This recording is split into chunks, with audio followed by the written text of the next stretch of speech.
የ2018 ዓመተ ምህረት ሪሚዲያል ውጤት መቼ ነው የሚለቀቀው? ለምንድን ነው እስካሁን የዘገየው? ያላችሁ በተደጋጋሚ በዩቲዩብም በቴሌግራም ቻናላችንም ስጠይቁ ለቆያችሁ የ2018 ዓመተ ምህረት ሪሚዲያል ፕሮግራም ተማሪዎች እንግዲህ ዛሬ የሪሚዲያል ውጤት መቼ ሊለቀቅ እንደሚችል፣ ለምን እንደዘገየ ኢንዲቴል ኢንፎርሜሽኖችን ሼር አደርጋችኋለሁ። እስከ መጨረሻው ድረስ አብራችሁን ቆዩ። ከመጀመራችን በፊት ግን ሰላም፣ እንዴት ናችሁ? ለማታውቁኝ ፈንታውን ጻይ ይባላለሁ። በቋሚ ስራ የዩኒቨርሲቲ አስተማሪ ነኝ። በትርፍ ሰዓቴ ደግሞ ልክ እንደዚህ አይነት ሰዎችን ይጠቅማሉ የምላቸውን ጠቃሚ መረጃዎች በዚህ ዩቲዩብ ቻናል ሼር አደርጋለሁ።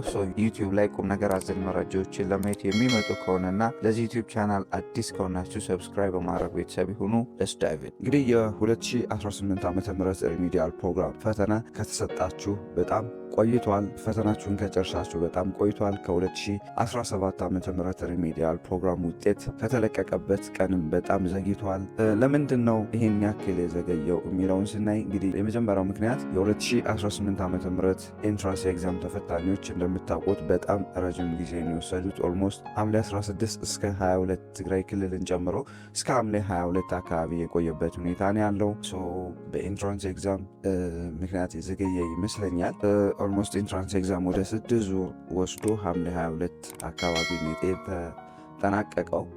በዛ ምክንያት ይህን ያክል ጊዜ ዘግይቷል ብዬ አስባለሁ። እንግዲህ የ2018 ዓመተ ምህረት የሪሚዲያል ውጤት መቼ ይለቀቃል የሚለውን ስናይ ውጤቱ እንግዲህ በጥቂት ቀናት ውስጥ ይፋ እንደሚደረግ ይጠበቃል። ምክንያቱም የኢንትራንስ ኤግዛም ውጤት ኦልሞስት ነገ እና ከነገ ወዲያ ማየት እንደሚቻል ትምህርት ሚኒስቴር ትናንት በሰጠው ጋዜጣዊ መግለጫ አሳውቋል።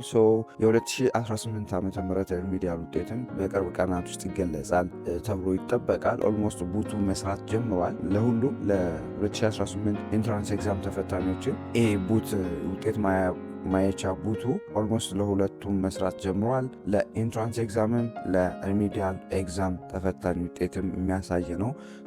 ቡቱ መስራት ስለጀመረ ኦልሞስት ከኢንትራንስ ኤግዛም ተፈታኞች ጋር በቅርቡ ማየት ትችላላችሁ ታያላችሁ ብዬ ጠብቃለሁ።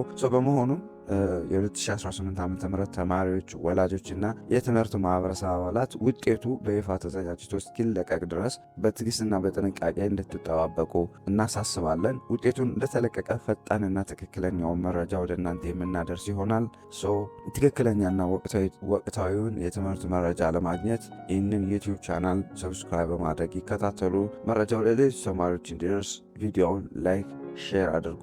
ይህ ውጤቱ እንደተለቀቀ ወዲያው መረጃውን የምናደርሳችሁ ይሆናል። ለዛሬ ግን ቪዲዮ ጠቃሚ ነው ብዬ አስባለሁ። ጠቃሚ ሆኖ ካገኛችሁት ቪዲዮን ላይክ፣ ሼር፣ አስተያየት ካላችሁ ደግሞ ኮሜንት ሴክሽን ላይ አስቀምጡልን። በሌላ ጠቃሚ ቪዲዮ እስክንገናኝ ለሀገራችን ሰላም፣ ፍቅር፣ አንድነት ስጠን። ፒስ